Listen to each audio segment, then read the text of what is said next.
Abuzuya makwaba edeba POG Media so ma won ntwiase yetena sedia na chese my Ghana political stories ni bi and as headlines ni bi na yenso yensa ka edeba ba so mu POG Media so na me dey aseda shonko na be call edema won se da ne da wo kai ho na yebo edewura dwumadi a yenso yedeba ba so mu my Ghana political highway no so ne de ni edeje enensem no ma na chese yede ni ebo edewura some eda cases a eno so epope ya pa na chese amafo dodo na monsa sebe ede cheche Kénnédy akompreko Agyapong so Suale case no na JB Danquah enso ewu a chese nipa bonfo bi enso timi je ne cry de free and nsem na we na amanfo case na bra case na beto na mo na so point fingers at him say ono enso allegedly ono so suspect ono so nsa ebon sa cases na we na ene Kénnédy enso ede nsem bi ababa to dwa chese ono so ava na so promise wa share o my Ghana bo say ono so de obeye bia so behu sa nkofukuo no Suale ne JB Danquah media so rest in peace ekwan bi ono so ebe fa so ba hwe sa killers no na omo so ejina mra no no so ebe fa so abuzuama eze bejebre ne abo edera sanse mudas Kénnédy Agyapong vows to find Suale JB Danquah killers. Hey, Kénnédy Agyapong. It looks like the death of Suale has actually hit Kénnédy Agyapong. To those of you who don't know Kénnédy Agyapong, this is the 1965 born gentleman, my brother, my sister, born in Asin Dompim, in the central region. My brother, my sister, he started off very, very poor, running on the streets, selling PK left, right, and center, according to him. All he wanted was money. But he was able to make it to a decided college. And then he also went to some schools in England. But he's not a man who likes to talk school. He says that it is better for you to do business and make money than to go and become a professor. He's not a man who is too interested in education. For him, education is near trash. My brother, my sister, there was one time he asked us, show me one professor in Ghana who is rich. And for him, if you are not rich, you are almost nothing. Yes, if you are not rich, you are almost nothing. But interestingly, he is a man who also supports a lot of poor people. He's a crazy philanthropist. In fact, many people go to him to pay their school fees, and he feels good giving money out to people. Maybe for him, it's a tool of control, and it shows power. Because when you come to him crying that your daughter is sick, that your electricity bill you can't pay, it makes him stand tall as the Almighty. And then he puts his hand in his pocket and says, take. Anytime you see him, you must show him reverence, because you have either ever eaten from his pot or asked to eat from his pot. Recently, when Abronyé became very angry and decided to criticize him, Kénnédy Agyapong said, you, Abronyé, when you were doing your campaign, I gave you a lot of money. Today, you have the audacity to stand in front of me and insult me. Who do you think you are? And Abronyé said, you know what? Forget about me. The money that you gave to me was not your money. It was party money. Party gave you contracts because you're a party member to help other party members. So don't come to me talking to me like the Almighty. You, Kénnédy Agyapong, you are nothing. It was party money you gave to him. From that time till now, he and Kénnédy Agyapong have been operating from two different poles, north and south poles. This is Kénnédy Agyapong. Everybody knows in Ghana that he speaks his mind. His heart is in his mouth. He gets angry at the least provocation. He's like Trump. Many people have said that he is not fit for office. Others have said that he is not a presidential material. But one thing is clear. He has the passion for development. He has the passion for humanity. He has weaknesses. he can talk anyhow, speak profanity. At the same time, he can also be crazily fluid with money and help. He has asked one question. What is it that Ibrahim Traore has in Burkina Faso that we don't have and we can't do? It's an insult. He said, give me the chance to be president for only one term, and if I fail, kick me out. But we don't want to hear that, because we heard that from Nana Addo, Danquah, Akuffo, Addo, and he took us through the gates of hell. My brother, my sister, we are not ready to hear that. This is Kénnédy Agyapong, born in 1965. My brother, my sister, here he is. There was a time, as an MP, he said that to be an MP in Ghana was so cheap. Cheap people were all MPs. Bribery all over the place. There was nothing sensible happening in the Ghanaian parliament. In fact, they hauled him before parliament and he gave them an apology. My brother, my sister, right after that, he jumped ships and decided to leave the Ghana parliament. He's not ready to be part of the cheap MPs, in his own words. A lot of the MPs he supported with money to campaign, and a lot of them are in parliament today.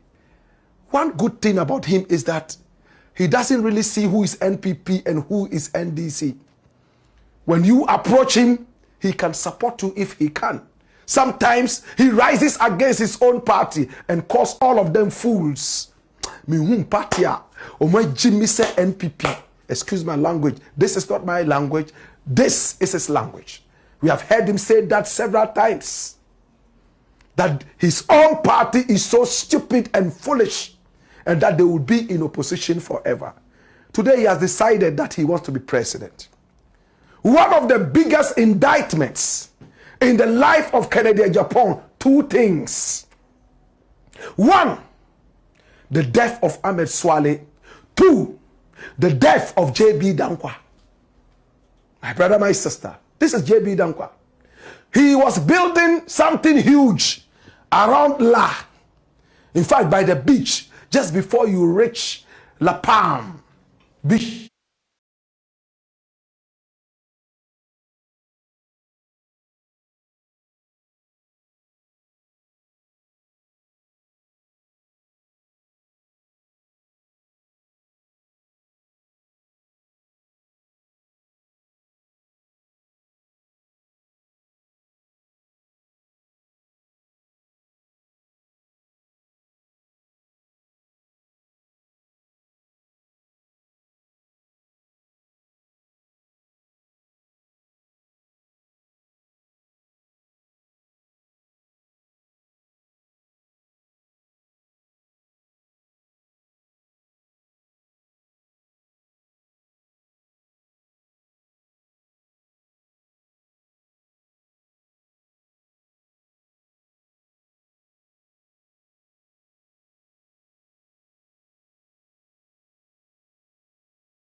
someone like you made the message shop like now someone subscribe to a POG political media so any day and will go as well over drop subscription now was saying off for so answer so etimiaka now on almost who the echo any day urban in oh my Ghana political space name now come here go said a bar for not just about for to do a pony and I know that I am a Suale case a attorney general and so it's me closing the docket na just say and also the talk of the town na man for so say aya adan na one also etimi a close docket na killers no alleged killers no and so betimi aform ho di na man for so point finger say Kénnédy evidence and also go edwa so no che say ono also na killer like suspects no ono also can be as ka investigation and so etimi bo eso edibra na catch ono so edisa ejina so edisa in same way and so abi to dwa so ono so be dey obetimi bia said dey obeya obohu san kofoko a mo so dis aboni ya amanfo ede ehye no. Record number 12 that incriminated a very good friend of Kénnédy Agyapong, and we are talking about Kwesi Nyantakyi, the boss of Ghana football at the time. From that time, this man has descended from the high horse all the way onto the desert. He is broke like a church mouse. My brother, my sister, he was banned by CAF, Confederation of African Football, and other world football organizations because of the expose. It was so incriminating. He boasted that he had the president of Ghana in his pocket, and he decided what the president should do. And that there was one loud-mouthed guy called Kénnédy Agyapong. He also needed to be given some $1 million American so he would shut up and they would help rob and destroy Ghana. For that, the president disowned him. He apologized to the president for what he said, but he still went to court fighting. He even tried to be an MP and failed flat. My brother, my sister, this is Kwesi Nyantakyi, a very good friend of Kénnédy Agyapong. For all these reasons, Ahmed Suale went down, most probably. And every finger pointed at Kénnédy Agyapong. He didn't like it. He tried several times to exonerate himself, both on radio and TV, claiming that Anas Anas was the killer, most probably, of Ahmed Suale, because at the time Ahmed Suale died, he was almost broken from Anas. He was almost out of the life of Anas because he felt that Anas was not paying him well and he was doing a lot of the dangerous works. So Anas found a way of taking the life of Ahmed Suale so he would not go out there and release information, according to Kénnédy Agyapong. But it didn't fly with Ghanaians. They know the enmity between the two of them. Right? Today, Kénnédy Agyapong is talking. He just granted an interview to Paul Adumotre, a renowned journalist. Yes, he could be biased. He could have taken sides. He's a strong NPP guy. My brother, my sister. And these are portions of the interviews. Only 3 minutes. Listen to what Kénnédy Agyapong said. And when we return, we got more. Watch this. Anas reported me to U.S. government. When I got to Houston, they stopped me for about 7 hours. Okay? They did their investigation, everything. They said, go. Okay? Now, I believe in police. Here. Competent police. All these investigations that they've done, nothing pointed to Kénnédy Agyapong. Are you saying they are not competent? What I will do if I'm president, I will encourage the police, the security agencies to go and investigate it to the bottom, to get the actual culprit. But you are suspicious that Anas himself may be part of it? Yeah, because of his reaction. Because he didn't show remorse, anything. If I'm elected today, whether the case is dead or not, I will bring it back again. So that we can find the murderer? Yes, so that we can find Because of the last thing you said, I need to extend this conversation because another matter in which your name is also mentioned, I don't know whether it's related, I think it's unrelated, is JB Danquah's murder. There again, they have said that you were the first person to arrive there. Who was the first person to arrive there? What about the police? When I went there, I saw the wife's sister, who was my clerk, the communications committee. From Parliament, yes. I saw police officers there in the house. I saw JB's brother also there. There are 3 police officers who always patrol around my area in East Legon. First call, around 4:30 a.m., I was complaining, at this hour, who is calling me? Apparently, he was on the line. Then he said, oh, Honorable, one of your colleagues has been murdered. I'm saying, who? Then he said, JB. So I asked, where does he live? Then he gave me direction. Oh, he didn't know where he lived? No, I didn't know. So they gave me direction to the place. Oh, that's how you showed up there? Yes. Yeah, they gave me direction. My wife is a witness. I was there with them when they called me. And the police officers are still here. You know, so how come? And first of all, JB was not a close friend, but we are colleagues in Parliament. I had nothing against him. So what will happen? Why will I do such a thing? And let me tell you, I have that human touch. I don't have time to go and kill human beings.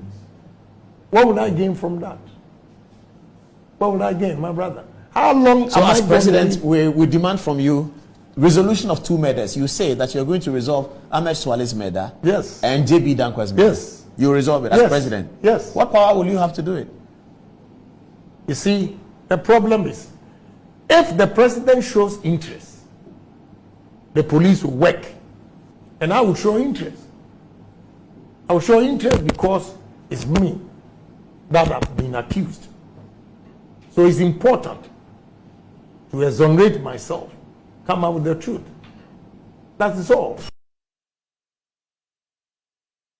Oh, you had Kénnédy, Agyapong.